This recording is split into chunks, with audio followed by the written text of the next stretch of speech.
Hello, this is Cade Walsh. I'm here for Milestone 3. And today or for this milestone, I've done a lot of work on the second room to try and kind of iron it all out. Get it all done. The only real thing that I'm missing is the doorway, which I've been talking with my team and trying to figure out the best way to make the doorways more modular. So I went ahead and removed this here and set it to 1, so the switch on int only goes through the second path. This way we're not getting the other milestone's feedback. And compared to the other milestone, this one is quite a bit of a doozy as far as where the pathways go. A lot of this is designed and set up just to make basic rudimentary parameters that Unreal Engine struggles with sometimes if you're not doing them exactly correctly. And of course, again, all of these little gray ones are more macros that have quite a lot in them, with the exception of that one.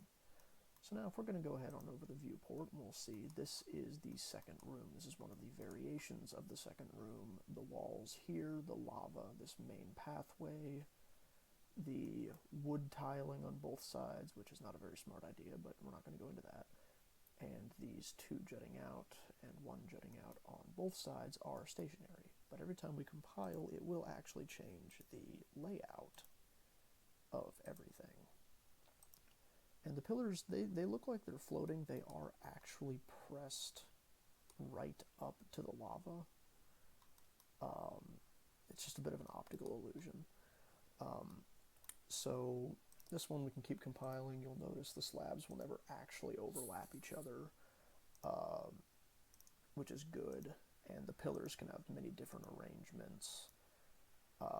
Same with the floor. What we're going to add for this room specifically, though, that will make it stand out amongst all the rest of the rooms, is there will actually be a collision box once we get all the other stuff in at the lava level. So if the player jumps into it, they will start taking ticks of damage. The only thing right now is we are working specifically on, all of our individual parts, and we've been making routine calls to figure out how to implement things back and forth. The file sizes are very big, so we're thinking about using something like Mega if we can transmit the projects between each other. And the other thing that we talked about with each other is how to get these rooms to actually link up properly. We have a couple of ideas, and I think in the next milestone I will either have a few of them tested and ironed out, or I will have the next rooms done. The next two rooms that will be worked on is a cul-de-sac room, kind of like just only one doorway, nothing on the other side, and then a junction room that splits off into at least two other pathways. Like you can, here, and then maybe one here and one there. We'll make that modular as well. But we will also have to see how all the other stuff works. We've determined that we might have to make these all separate blueprints, but again, we'll figure that out. We're working with hitboxes and everything else. So this room is actually very large in comparison to the first room. The first room is only about 600 by 600 Unreal units.